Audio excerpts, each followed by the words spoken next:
Est-ce qu'on m'entend? On m'entend, c'est correct? Oui. Bonjour tout le monde. Bonjour. On est en vie? Amen. On est fatigué? Amen. Un petit peu?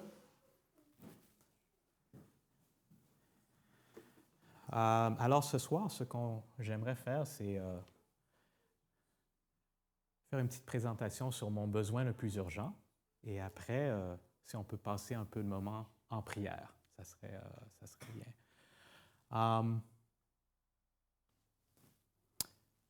Si j'allais vous demander, c'est quoi votre besoin le plus urgent? À quoi vous allez penser? Les fruits du Saint-Esprit. Le fruit du Saint-Esprit. OK, ça c'est bien. Si je demande à ma femme, elle va me dire, elle a une liste. Elle a une grosse liste pour moi. Il y a des rideaux que je n'ai pas encore mis. Ça fait 3 mois. Elle a une liste pour moi des besoins très urgents qu'on doit faire. Alors, je ne demande pas la liste de votre femme ou votre mari, mais pour vous, c'est quoi votre besoin le plus urgent? De l'argent? Amen? Toujours? Quoi d'autre?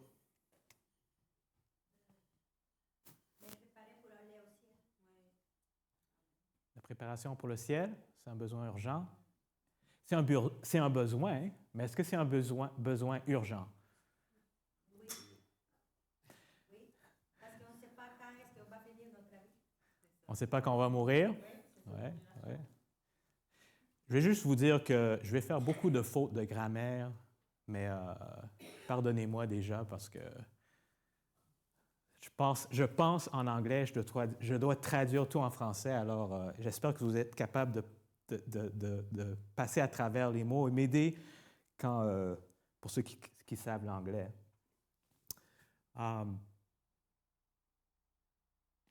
L'autre jour, je pensais à ça, c'est quoi mon besoin le plus urgent? Et je ne pensais pas aux besoins urgents, je pensais juste aux besoins, ce que j'ai besoin. C'est ça que je pensais. Puis, je suis venu, puis j'ai vu, je pensais à Noé. Est-ce que vous pensez que Noé, c'était quelqu'un de très sympa, gentil? Qu'est-ce que vous pensez? Probablement. Probablement, on ne sait pas. Qui compte sur lui, ça paraît être une personne gentille. Parce que la Bible nous dit que Noé trouva grâce aux yeux de Dieu. C'était quelqu'un qui reflétait le caractère de Dieu. Et on peut voir même avec ses enfants qui ont pu avoir confiance en leur papa quand tout le reste du monde ne voulait rien savoir de ce qu'il voulait dire. Je suis sûr que Noé avait beaucoup de choses à faire et les gens qui vivaient dans ce temps-là avaient beaucoup de choses à faire aussi. Mais il fut un temps où le besoin le plus urgent, c'était de rentrer dans l'arche. Oui, ma femme veut que je répare. Oui, je dois trouver un travail. Oui, je dois peut-être visiter, appeler. Mais il fut un temps où, OK, le besoin le plus urgent maintenant, c'est de rentrer dans l'arche. Alors, la question c'est quoi le besoin le plus urgent maintenant? Ici, j'ai trouvé une citation. Ça dit, un réveil de la véritable piété parmi nous est le besoin, nous est le plus grand et le plus urgent de tous nos besoins. Il y en a qui ont besoin d'argent, il y en a besoin de travail, il y en a qui ont besoin d'autres choses, mais ici, ça nous dit que c'est le besoin le plus urgent de tous nos besoins. Rechercher cette piété devrait être notre premier travail. Nous devons fournir un effort persévérant pour obtenir la bénédiction du Seigneur.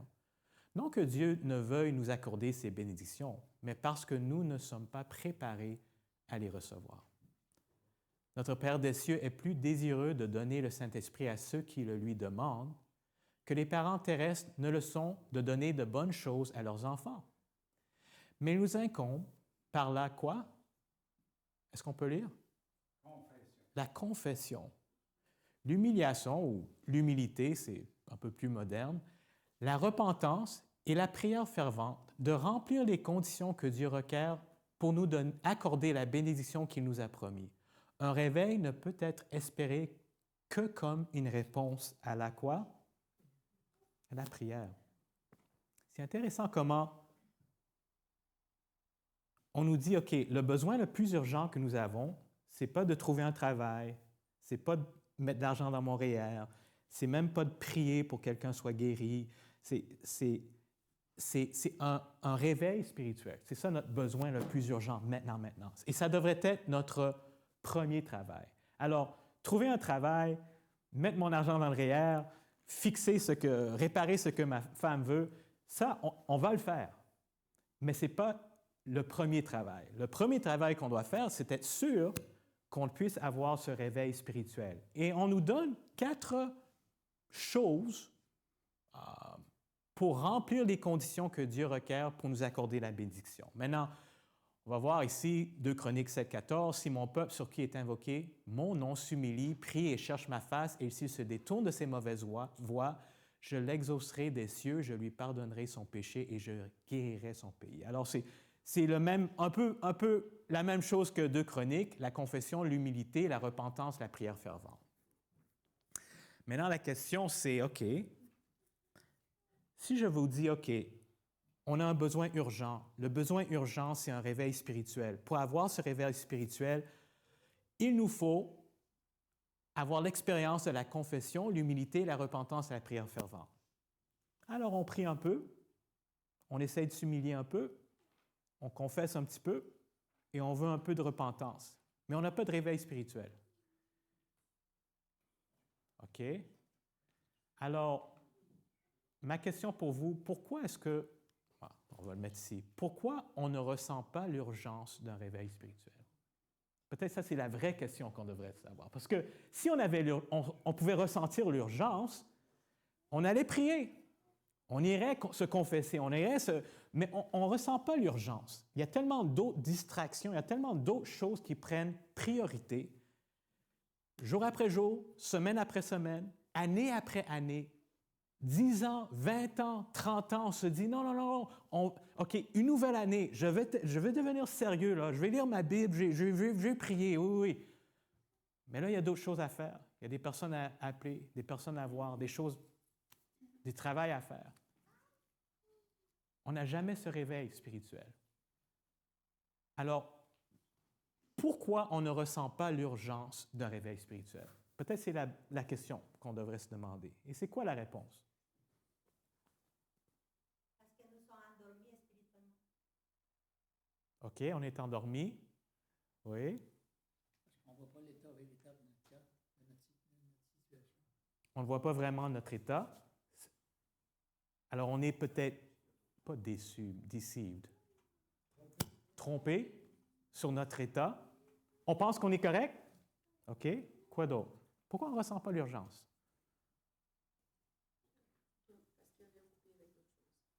On est distrait? Oui. Parce qu'on n'est pas conscient de la situation. On n'est pas conscient? Oui, je pense que c'est toutes ces réponses-là. On a des petits efforts, mais on n'a pas le réveil spirituel que Dieu veut nous donner. Alors, il y a plusieurs choses dont on peut parler ce soir, mais j'aimerais juste parler un petit moment sur notre conscience, la conscience.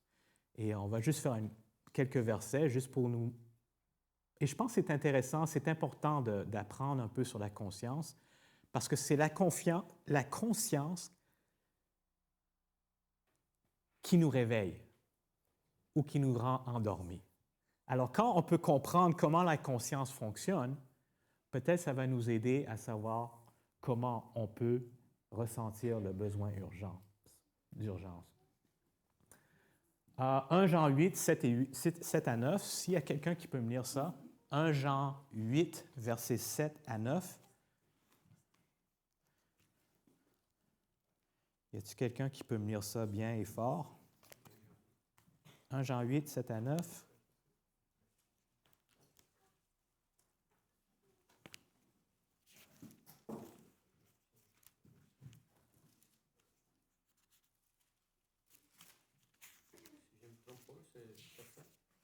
Est-ce que je devrais le lire à cause du micro ou n'importe qui veut le lire? Jean va jusqu'à 5. Ouais, Ouais, c'est ça, le Jean, on va Hein? Il n'y a pas de 8. pas de La huit. page 8, Ça va jusqu'à 5. 1 Jean 5 maximum. Vous êtes réveillés? Amen! Amen, amen, amen. OK, on va aller à le livre de Jean. S'il n'y a pas de Jean 8, on va lire le livre de Jean, je m'excuse. Probablement, j'étais endormi. Hein? Oui, oui, oui. J'ai besoin d'un réveil. Jean 8, versets 7 et 9. Alors, Jean 8, versets 7 et 9, c'est la femme qui est prise en adultère. Et on va voir comment Jésus réagit. Alors, Jean 8, versets 7 et 9, quelqu'un peut lire ça? Comme il continuait à l'interroger, c'est bien ça? Oui. Comme il continuait à l'interroger, il se releva et leur dit que celui de vous qui est sans péché jette la pierre contre elle. Et s'étant de nouveau baissé, il écrivait sur la terre. Quand ils entendirent cela, accusés par leur conscience, ils se retirèrent un à un, depuis le plus âgé jusqu'au dernier. Et Jésus resta seul avec la femme qui était là au milieu. Alors, c'est Jésus qui les a accusés. Amen? c'est la conscience. C'est la conscience. C'est pas Jésus. Êtes-vous sûr? Ouais. Votre version, c'est ça que ça dit? Accusés par leur conscience. C'est la conscience qui les a accusés. C'est pas Jésus, c'est la conscience. OK? Alors, c'est sûr que Jésus, le Saint-Esprit travaille, mais ici, on peut dédier quelque chose. La première chose, la conscience est le moyen utilisé pour emmener la conviction que quelque chose est mauvais. On est d'accord avec ça? À travers du verset? À travers une conviction, la conscience nous aide à discerner entre le mal et le bien. Alors, c'est intéressant que Jésus n'a rien dit. Il a juste commencé à écrire sur le sable. Et j'aimerais savoir ce qu'il écrivait sur le sable. Et je ne sais pas pourquoi c'est le plus aîné, juste peut-être qu'il a commencé avec le plus âgé. Mais je pense probablement qu'il écrivait des péchés directs, spécifiques. Parce que s'il écrivait juste adultère, c'est pas moi. Mais s'il écrit Jonathan, adultère, le 5 janvier, OK, je ne sais pas qu'est-ce qu'il a fait, OK? Mais quand ils ont vu ça, ils ont pu réaliser, wow, il parle de moi, mais ce n'est pas à cause de ce que les gens allaient penser. C'est leur conscience qui les ont emmenés à la conviction. Ils ont lâché leur pierre et ils sont partis. Alors, la conscience. Première question. Est-ce que la conscience, c'est une bonne chose?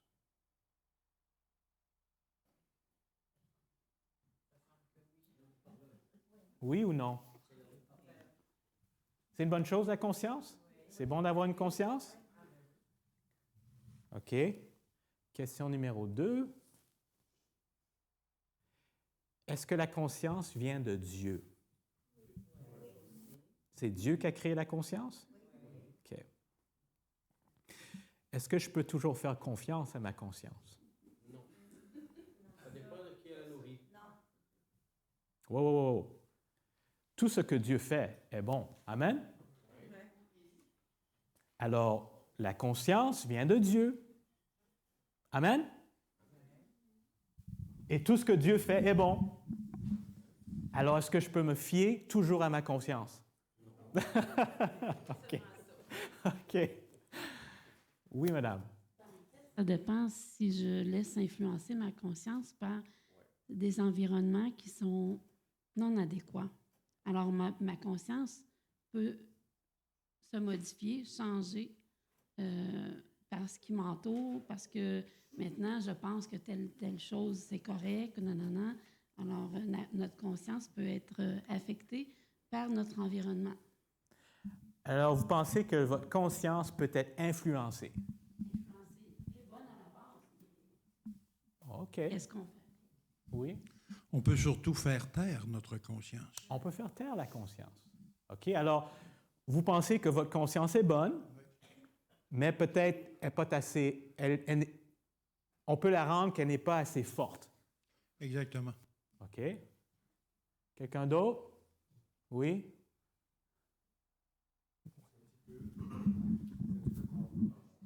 Le Saint-Esprit, quand il parle et qu'il nous convainc des fois de péché ou de ceci, où il essaye de nous atteindre, c'est un peu aussi à travers la conscience, à moins que je me trompe. Oui, oui. Mais la conscience, on est d'accord que la conscience, ce n'est pas le Saint-Esprit, c'est quelque chose de différent. OK, OK. C'est différent parce que le Saint-Esprit a toujours raison. OK? OK, on est d'accord que la conscience, c'est une bonne chose, ça vient de Dieu, mais on dit on ne peut pas toujours se fier à la confiance. OK, on va voir ce que la Bible nous dit.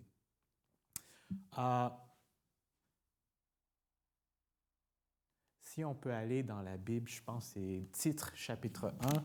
Y a-t-il un chapitre dans Titre? Oh, je sais qu'il y a au moins un.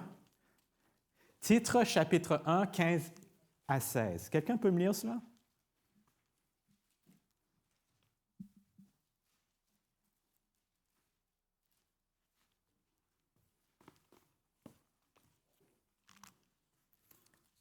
Titre, chapitre 1, 15 à 16.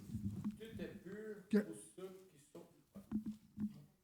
Vas-y, vas-y. Tout est pur pour ceux qui sont purs, mais rien n'est pur pour ceux qui sont souillés et incrédules. Leur intelligence et leur conscience sont souillées. Wow. Ils font profession de connaître Dieu, mais ils le renient par leurs œuvres, étant abominables, rebelles, incapables d'aucune bonne œuvre. Merci, Claude. Alors, la conscience ici, il y a un adjectif. C'est quoi? C'est quoi connecté avec la conscience dans ce texte-là? C'est-tu un adjectif? Non? Souillé.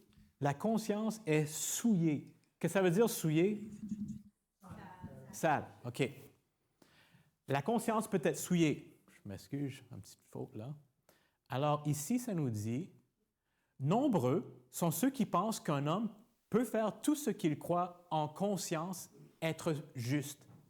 Mais la conscience se pose de savoir si l'homme possède une conscience bonne et bien éclairée, ou si elle a été faussée, déformée par ses propres idées préconçues. La conscience ne saurait remplacer le mot d'ordre, ainsi dit le Seigneur. Les consciences ne sont pas toujours d'accord entre elles et ne sont pas toutes inspirées au même degré. Certaines sont insensibles, comme si elles avaient été cautérisées au fer rouge. Les hommes peuvent se tromper en toute bonne foi, comme ils peuvent faire le bien en conscience. L'apôtre Paul ne croyait pas en Jésus de Nazareth et il pourchassait les chrétiens de ville en ville en croyant sincèrement servir Dieu de cette manière.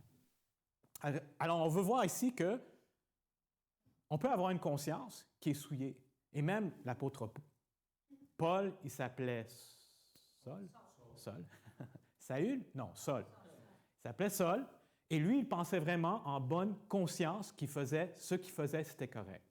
C'est important de savoir ça parce que, en tout cas, on va voir pourquoi c'est l'importance.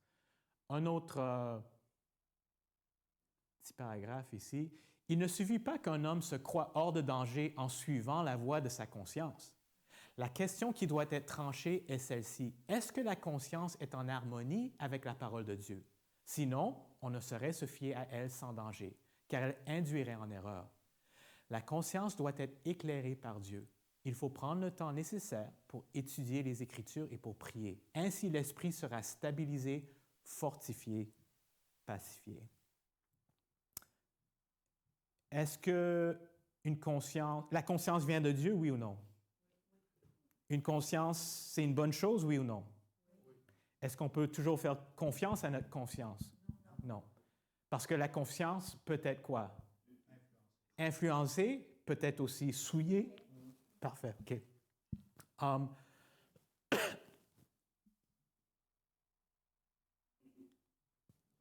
Timothée, chapitre 4, 1 et 2. 1 Timothée 4. Alors, on parlait d'une conscience souillée. Ici, 1 Timothée 4, versets 1 et 2. Non, 1 Timothée, oui.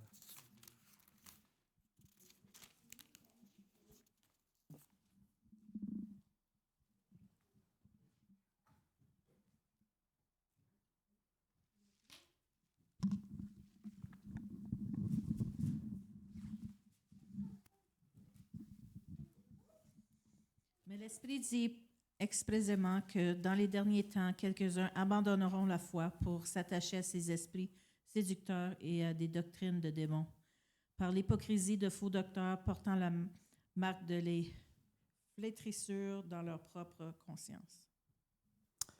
Alors, la marque de la flétrissure, c'est des gros mots. Des gens qui ont abandonné la foi et leurs consciences sont devenues ternies ou souillées. La Bible d'Arbé nous dit conscience cautérisée ou cicatrisée ou désensibilisée.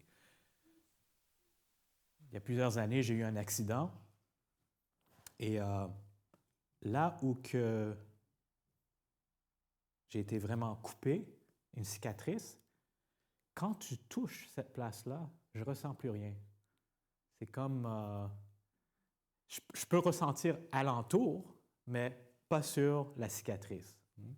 Alors, c'est un peu comme ça la conscience. Il nous dit qu'il y a des gens qui ont des consciences souillées, un peu tordues, mais il y a aussi des gens qui ont des consciences, comme Alain dit, cautérisées ou cicatrisées, que tu ne ressens plus rien. Est-ce que je peux regarder quelqu'un et en regardant la personne, est-ce que je peux voir si la conscience est cicatrisée, oui ou non? Non. Non. Et la raison, on va voir pourquoi. OK? Ici, ça nous dit Madame Paulette, juste un exemple.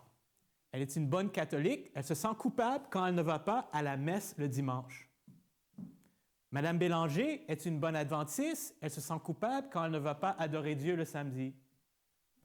Monsieur Tremblay, pas lui, il s'en fout du samedi et du dimanche et ne se sent pas coupable de ne pas aller dans une église quelconque. Il ne croit même pas en Dieu et il ne veut rien savoir. Lui est correct. Tous les trois se fient sur leur quoi? Pour avoir la paix dans leur vie. C'est qui a raison?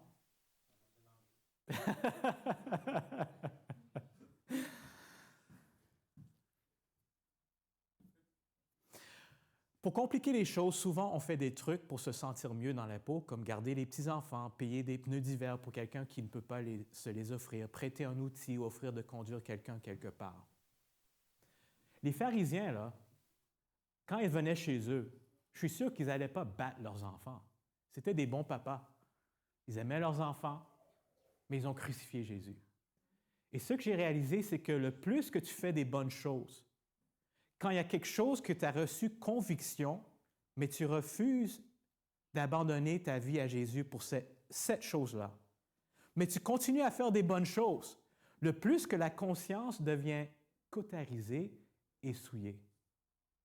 Et le plus que on retourne à dîme, on chante. J'aime chanter. C'est pas que tu n'aimes pas chanter, tu aimes chanter. Tu aimes partager, tu aimes parler d'école sabbat et la parole de Dieu. Tu aimes ça. C'est pas que tu n'aimes pas. Ça devient comme une habitude.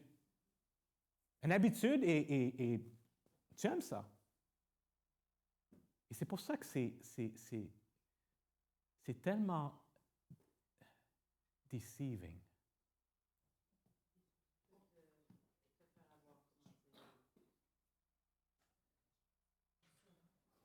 Non, c'est pas décevant.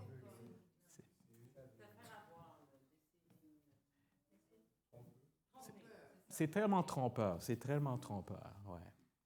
Tellement trompeur. Alors, une conscience violée est fortement affaiblie. Elle doit être fortifiée par une vigilance constante et une prière continuelle. Capacité de résistance. Celui qui cède une première fois à la tentation, y succombera plus facilement la fois suivante. Toute rechute dans le péché diminue sa capacité de résistance, obscurcit sa vision et étouffe la voie de la quoi? Chaque graine de laisser-aller portera son fruit. Dieu ne fera aucun miracle pour faire obstacle à cette boisson.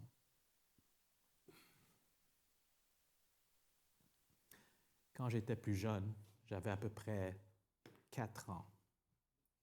Quand mon père 5 ans, quand mon père a décidé d'acheter une télévision. Et avant ça, on n'avait pas de télé à la maison. Mais il a acheté une télé un peu comme ça. Vous vous rappelez de cette télé-là? Oui. On est un peu vieux, hein? Il y avait une antenne. Puis souvent, si tu voulais voir ça correctement, tu demandais à un de mes frères pour toucher, parce que parfois, quand on touchait, ça avait une meilleure image. Ouais? Ouais. C'est pour ceux qui n'avaient pas le câble. Peut-être vous avez le câble. Nous, on n'avait pas le câble. Mais quand j'avais 5 ans, papa a acheté une télé. Et il a acheté la télé parce qu'il voulait regarder les nouvelles. Mon père, puis les nouvelles, c'est très important. OK? Puis, il sortait la télé, peut-être 1 fois, 2 fois par semaine. On branchait ça, on regardait les nouvelles, on éteignait. Il fallait éteindre la télé, on remet la corde en arrière, on descend l'antenne, et là, il allait cacher la télé quelque part dans la maison. Amen? Mais, on était 4 à la maison, et on voulait regarder la télé, parce que chaque jeune aime des choses, je sais pas, les comics, toutes sortes d'affaires comme ça. Et quand on allait à l'école, les gens parlaient des choses dans la télé. Alors, on voulait regarder la télé. Alors, quand mon père partait avec ma mère, ce qu'on allait faire, on allait chercher où était la télé. Alors, c'était une cherche partout. Je me rappelle une fois, on vivait à Nicolette, dans une maison, il y avait des greniers un peu partout. C'était une maison de 100 ans dans le temps. Et je ne sais pas, mon père, il cachait toujours la télé d'une place différente, tout le temps. Mais on trouvait toujours la télé, amen? On trouvait toujours la télé. Et on sortait la télé, on mettait la télé là, puis on regardait la télé. Toutes sortes de programmes. Et je ne sais pas si c'était une bonne chose ou une mauvaise chose. Mon père avait une diesel, une Golf diesel. Et la voiture diesel, on peut l'entendre venir de très loin. Alors, quand on attendait la voiture, vite, vite, vite, vite, il faut remettre la télé en place, remettre la corde. OK, toi, tu le mets, on va le mettre ici, dans le grenier, ici, puis là, prends le balai et commence à balayer. Toi, ouvre ta Bible, regarde. Fais comme si tu apprends ton verset à mémoriser. Et là, mon père venait et tout était correct. Même, je devrais lui demander, parce qu'on dirait que, je ne sais pas s'il savait ce qu'on faisait. Peut-être qu'il savait parce que la télé était toujours dans une place différente chaque fois. Mais il y a quelque chose que j'ai réalisé quand on regardait la télé. Quand on regardait la télé, spécialement si c'était peut-être un peu plus tard le soir, il y a des choses qui passaient à travers la télé comme le mensonge, la violence, l'immoralité sexuelle. Et quand on voyait ça, en premier, ce qu'on faisait, c'est on changeait. On changeait. Vite. Oh, non, il ne faut pas regarder ça. Non, on regarde ça. Mais après, peut-être on était lazy, fainéant, paresseux, peut-être, paresseux. Premièrement, ça nous dérangeait total, c'était dérangement total. Mais le plus qu'on regardait, le plus que j'ai pu réaliser, ça ne nous dérangeait pas autant que ça. Oui, on était inconfortable, mais on regardait quand même. Puis après ça, ce n'était pas juste regarder, c'est comme on devient un peu indifférent. Vraiment inconfortable, pas vraiment inconfortable, indifférent. Et après ça, tu sais qu'est-ce qui est arrivé? On a commencé à trouver du plaisir dans ce qu'on regardait. Alors la personne tue la personne. Oui, tue-le, vas-y! Wow! Et une progression très, très naturelle, c'est comme, on ne réalisait même pas ce qui se passait en nous. Un jour, j'ai pensé, wow!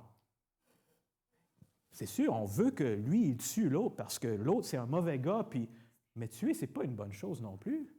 Mais c'est un mauvais gars, il faut le tuer, batte-le, vas-y! Puis un jour, on criait, puis là, je me suis arrêté, j'ai pensé, wow! Et si Jésus était ici? Et s'il me regardait? Je n'ai pas vu Jésus d'une manière physique, mais dans mon esprit, j'ai vu Jésus, puis j'ai vu qu'il avait des larmes aux yeux. C'est wow!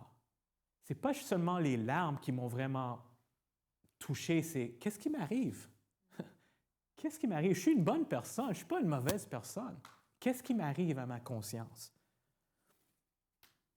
Pour vous, peut-être c'est quelque chose d'autre. Il y en a, c'est le sabbat. On commence à travailler un petit peu le sabbat, juste le vendredi. En premier, on se sent coupable. Ah, non, il ne faut pas que je fasse ça. Là, on se demande pardon, mais la deuxième fois, c'est un peu plus facile. La troisième fois, encore plus facile. Et finalement, on commence à se justifier, puis on dit, ben, qu'est-ce que je peux faire? Il faut que je donne la nourriture à mes enfants, il faut que je fasse ça quand même. Pour quelques-uns, c'est traiter méchamment notre frère, notre sœur, notre mère, notre père, je ne sais pas. Premier, on se sent mal, on ignore le sentiment de culpabilité, on commence à se justifier, on commence à trouver même satisfaction, et on se dit, après tout, ce qu'il m'a fait, il mérite encore pire de cela. Mais on continue de chanter, on continue de lire la Bible, on continue de venir à l'Église, et notre conscience est souillée. La conscience est cicatrisée. Peut-être c'est une relation qu'on ne devrait pas être avec quelqu'un qu'on ne devrait pas être avec. Pour certaines personnes, c'est des choses qu'ils regardent sur la télé, sur leur téléphone, sur leur ordinateur. Et même ce problème-là de regarder des choses qu'on ne devrait pas faire. Il y a tant de jeunes avec qui je parle qui ont un problème avec ça. Et le pire, c'est que ça affecte leur capacité de grandir spirituellement avec Jésus. Peut-être il fut un temps où tu pleurais quand tu commettais un certain péché, mais maintenant c'est juste, Jésus, pardonne-moi, puis j'espère que demain, je ne ferai pas la même chose. Notre conscience est cicatrisée. Est-ce qu'il y a de l'espoir pour toi? Est-ce qu'il y a de l'espoir pour moi? Alors, si ma conscience est cicatrisée, y a-t-il de l'espoir? Vous allez me dire oui, parce qu'il y a toujours de l'espoir. Amen? Amen. Donne-moi l'espoir. Comment? C'est quoi mon espoir?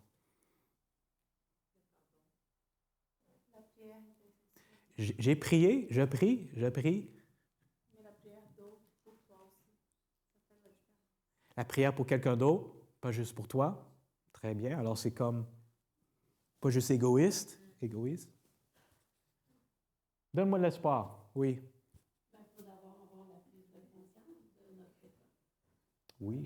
C'est comme avouer que c'est un problème déjà. Et après, on peut demander au Seigneur d'intervenir, d'avoir le Saint-Esprit qui nous réveille à chaque fois qu'on pose un geste qui est pas adéquat en fonction de ce que ça devrait être. Oui. Vous comprenez donc le problème ici? Le problème, c'est que le plus que tu pêches, le plus que tu fais un péché, le plus que tu ne ressens plus la culpabilité. Et là, parfois, tu essaies de rentrer en toi et de te faire sentir coupable, mais c'est plus là. Ça fait peut-être 5 ans, 10 ans, 20 ans, je ne sais pas, il n'y a plus de culpabilité pour ce péché-là. Il n'y a plus de sensibilité pour ce péché-là. Est-ce qu'il y a l'espérance pour moi? Et comment cette espérance peut venir? On va juste regarder à juste dans le livre Patriarches et Prophètes. Il y a quelque chose qui m'a vraiment marqué l'autre jour. Je ne sais pas si vous avez, quand Adam et Ève, ils ont péché, on ne sait pas exactement quand ça s'est passé. Peut-être c'était le matin ou peut-être proche de midi. Mais Jésus est venu voir Adam et Ève vers la soirée. Alors, il y a eu un temps entre le péché d'Adam et d'Ève et quand Jésus est venu. Peut-être c'était 4 heures, 5 heures, 10 heures, on ne sait pas. Okay? Mais il y a eu un temps. Parce que la Bible nous dit qu'il est venu vers la soirée pour les rencontrer. Et je m'ai souvent demandé pourquoi. Il y a beaucoup de questions que je m'ai demandées dans cela, mais une des questions, c'est pourquoi ça a pris du temps? Parce que dans la Bible d'Apocalypse, le livre d'Apocalypse nous dit que l'agneau a été immolé dès la fondation de quoi? Du monde. Alors, même avant que le monde fût créé, Dieu savait déjà qu'Adam et Ève allaient pécher. Et il avait déjà mis un plan en place que si Adam et Ève pêchent, on a déjà un plan. Le plan, c'est que Jésus allait venir mourir pour nous. Okay? Mais cette journée-là, Ève, elle va prendre le fruit, elle mange, elle va voir Adam, il mange, il pêche. Et quand ça arrive, pour moi dans ma tête, c'était Dieu le Père, Dieu le Fils, ils se parlent. Ils n'ont même pas besoin de se parler, ils sont Dieu, ils se regardent. Ils disent, OK, on savait ça, on est Dieu. Il n'y a rien que... OK, tu sais quoi faire? Oui. Le Père dit, OK, toi, Jésus, va parler à Adam et Ève. Moi, je vais parler aux anges, les autres mondes. On va tout expliquer ce qu'on va faire. On a le plan déjà qui est en place. OK, vas-y, Jésus, fais ce que tu dois faire. Mais ce n'est pas ça qui est arrivé. Ce qui est arrivé, c'est que quand Adam et Ève, ils ont péché, le Père et le Fils, ils sont rentrés dans une chambre à part et ils ont eu une réunion pendant des heures. Pendant que tout le monde dehors attendait pour la réponse. Alors, qu'est-ce qui se passe? Alors ici, ça nous dit, devant le Père, Jésus, c'est ça que Jésus fait. Il plaida la cause du pécheur alors que l'armée du ciel attendait, dans une grande anxiété, le résultat de l'entrevue. Il dura longtemps ce mystérieux colloque, ce conseil de paix en faveur de l'homme. Le plan de salut qui prévoyait l'immolation de l'agneau sans défaut et sans tache avait été formé avant la création du monde. Alors la question c'est, pourquoi ça a pris tant de temps? Pourquoi il devait rentrer dans une réunion? Pourquoi est-ce que Jésus devait plaider de venir mourir pour nous quand ils avaient déjà décidé que c'est ça qui serait arrivé? C'est incroyable. Quand tu lis, après ça dit, « Et néanmoins, ce ne fut pas sans lutte que le roi de l'univers consentit à abandonner son fils à la mort pour une race coupable. » Ça m'a vraiment touché. C'est comme Jésus dit, « Père, OK, je dois aller maintenant. » Et le Père dit, « Oui, je sais que tu dois y aller, mais je ne suis pas prêt. Je ne peux pas te laisser aller. » Non, mais papa, on a déjà parlé de ça. On a dit, c'est ça qu'on devait faire. On savait qu'ils allaient pécher. On est Dieu. On sait tout.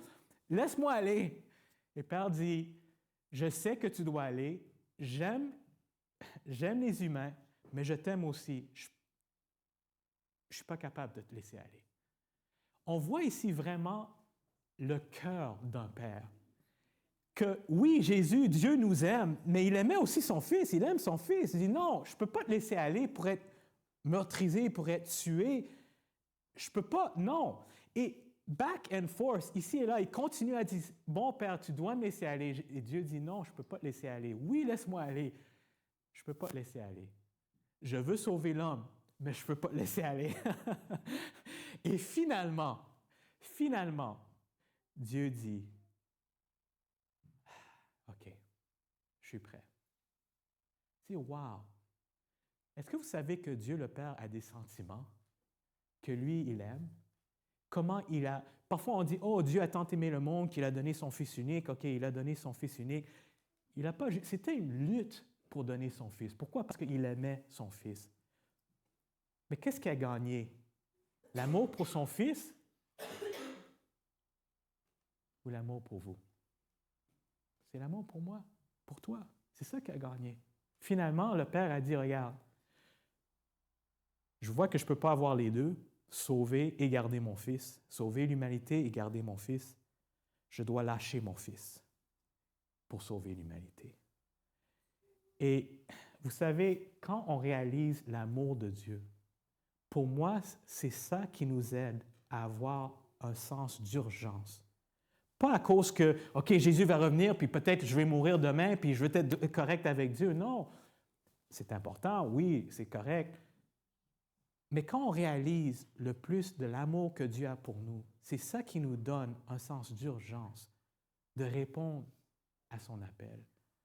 Je me rappelle quand j'étais au collège, il y avait un couple coréen. Je travaillais dans la ferme quand j'étais au collège.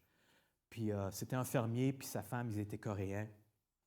Puis ils m'avaient comme adopté, très sympa. Mais je me rappelle, quand c'était le temps pour moi de partir, j'avais dit au revoir à tout le monde, puis finalement, j'avais mis mon sac, mes affaires dans ma voiture, puis j'ai dit, OK, je dois aller dire au revoir à Mme Cho. J'avais déjà dit bon, au revoir à son mari. Puis je suis rentré, on a prié ensemble, j'ai dit, OK, je dois partir. Puis finalement, j'ai dit, OK, Mme Cho, je m'en vais, là. Elle dit, OK. Là, on s'est donné une accolade. Puis là, elle dit, OK. Puis là, j'avais fini, mais elle n'avait pas fini. Puis là, je dis, OK, c'est correct, OK. Puis là, je lâche, mais elle ne me lâche pas. Elle dit, OK. Finalement, 2, 3, 4, 5 fois. Finalement, elle m'a pris, elle m'a tourné, elle ne voulait pas que je voie qu'elle pleurait. Elle m'a dit, OK, vas-y. Je suis rentré dans la voiture et j'ai dit, wow! C'est comme ça que le Père sentait. Tu sais, avant que Jésus vienne ici sur terre pour être bébé, il doit y avoir une dernière conversation, une dernière accolade, une dernière OK, tu sais que tu peux toujours prier, là, je suis toujours ici, mon esprit est là. Oui, Père, je sais. Mais il fut un temps où le Père a dû lâcher son Fils. Il dit, wow! Savoir que son fils allait être maltraité, tué. Moi, j'ai un garçon. Vous avez des enfants. Si vous savez, OK, je lâche mon fils, mais je sais qu'il va aller d'une place meilleure qu'ici.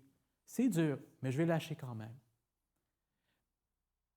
Mais si je savais que si je lâchais mon fils, le moment qu'il sort de la porte, il allait être tué, je ne vais jamais lâcher mon fils. Jamais. Même si je dois mourir avec lui dans mes bras. Mais Dieu a tant aimé le monde qu'il a lâché. Frères et sœurs, quand on réalise cet amour que Dieu a pour nous, ça fait la différence. Ça fait la différence où dit, OK, un Père qui nous aime autant, un Fils qui a donné sa vie pour nous. Peut-être, au lieu de rentrer en moi ce désir de repentance, peut-être ce que je devrais faire, c'est passer plus de temps à méditer sur l'amour de Dieu. Le plus que je médite sur l'amour de Dieu, en priant, le plus que la repentance approfondit, le plus que le désir pour un réveil spirituel augmente. Alors, au lieu de faire emphase sur « je dois me réveiller spirituellement », peut-être l'emphase devrait être sur connaître Dieu et le cœur de Dieu. Et le plus qu'on regarde et on revoit le cœur de Dieu, l'amour de Dieu, le plus que je réalise que c'est ça qui rend l'urgence en nous. Je peux vous donner un peu d'espérance.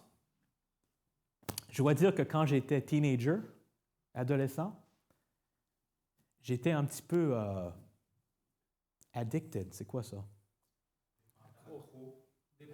Dépendant. Un peu dépendant sur la télé.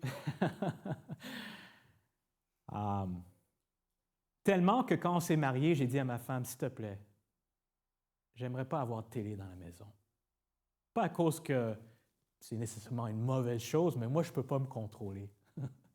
On n'avait pas de télé à la maison, mais quand je voyageais, j'allais dans l'hôtel, j'ouvrais la télé, parce que je voyageais beaucoup, puis je regardais 5-6 heures de télé. Finalement, OK, oh wow, il faut que j'aille au lit, je suis tellement fatigué. Je te dis une chose incroyable, le Dieu d'amour. Seigneur, montre-moi ton cœur. Seigneur, aide-moi à t'aimer. Aide-moi à avoir l'amour pour toi. Aide-moi à te voir ton amour. Un jour, j'ai pris la décision, Seigneur, fini, plus de télé. Et pour moi, vous allez rire parce que peut-être la télé, ce n'est pas un problème pour vous, okay? Mais pour moi, c'était un problème. plus de télé. Je voyageais, c'était dur, je voulais regarder. Non, je ne regarde pas. Et maintenant, je rentre dans l'hôtel, je ne vois même plus la télé. C'est incroyable. C'est pas à cause c'est la puissance de Dieu de transformer nos consciences. Et maintenant, avant, je regardais des choses, mais le plus qu'on ne regarde plus ces choses-là, quand on voit les choses, ça a un impact sur nous. Qu'est-ce que ça te dit? Ça te dit que Dieu est capable de retourner la sensibilité dans nos consciences. On sert un Dieu incroyable. Alors, juste pour finir, Romains 8, 32, « Lui qui n'a point épargné son propre Fils, mais qui l'a livré pour nous tous, comment ne nous donnera-t-il pas aussi toutes choses avec lui? » Ici, ça nous dit dans le livre d'Hébreux, « Combien plus le sang de Christ, qui par un esprit éternel s'est offert lui-même sans tache à Dieu, purifiera-t-il votre conscience de œuvres quoi? Mortes, afin que vous serviez le Dieu vivant. Approchons-nous avec un cœur sincère dans la plénitude de la foi, les cœurs purifiés d'une quoi? Mauvaise conscience et le corps lavé d'une eau pure. » Dieu est capable de rendre notre conscience une fois de plus sensible. Alors que là, il nous dit on a besoin d'un réveil spirituel. Avec une conscience sensible, on répond d'une manière appropriée avec urgence. Je vais juste passer,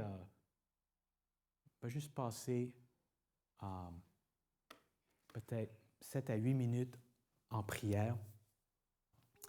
Juste demander à Dieu pour qu'il puisse nous montrer un peu plus sa bonté, nous aider avec nos consciences qui peut-être sont souillées ou peut-être un peu cicatrisées. Et peut-être vous êtes correct, amen, mais peut-être vous avez des personnes proches de vous qui ont des consciences cicatrisées, alors peut-être on peut prier pour eux si vous êtes correct. Mais je pense qu'on a tous besoin que le Saint-Esprit nous donne une conscience sensible. Il y a des choses dans notre vie que malheureusement, souvent, il n'y a pas la sensibilité, que Dieu n'est pas capable de nous parler aussi clairement. Et c'est peut-être ça qu'on peut prier. Alors, je demande que peut-être ce soir, on peut juste prier doucement, tout seul. Et demain, on va prier en groupe. Mais ce soir, si on peut juste prier tout seul, et après, je vais juste finir avec une prière. Alors, ceux qui peuvent, on peut s'agenouiller, sinon on peut prier assis.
Mon Père céleste, cher Jésus, on te remercie, Seigneur, pour ton amour pour nous. On te remercie, Seigneur, pour ta patience envers nous. Plusieurs d'entre nous, on avoue qu'on a des consciences qui sont peut-être un peu souillées, un peu endormies, cicatrisées parfois. Mais Seigneur, on veut avoir, par la puissance de ton Saint-Esprit, des consciences qui sont pures, qui sont sensibles, que le moment que tu parles, même si c'est à douce voix, le moment que tu parles, on peut tout de suite réagir par ta grâce, par ta puissance. Montre-nous, Seigneur, un peu plus ton cœur, ton amour. Montre-nous, Seigneur, un peu d'une manière plus claire tout ce que tu as fait pour nous, tout ce que tu fais pour nous et tout ce que tu as promis de faire pour nous. Que notre cœur soit rempli de joie, rempli de gratitude pour tout ce que tu fais et qu'un cœur rempli de gratitude nous donne la motivation, Seigneur, de chercher ce réveil spirituel dont on a tant besoin. Seigneur, tu vois chacun qui on a prié, réponds à chacun selon leurs besoins. En dépit de nos fautes, aie pitié de nous, Seigneur. Accorde-nous ton Saint-Esprit et fais qu'on puisse être transformés, qu'on ne passe pas année après année toujours être la même personne, mais qu'on soit vraiment transformés par ta puissance, même aujourd'hui. On te remercie, Seigneur, pour tout ce que tu fais pour nous. Accorde-nous le pardon, accorde-nous aussi ta paix. Et merci, Seigneur, pour ton amour infini envers nous. On te demande toutes ces choses par les mérites de Jésus. Amen.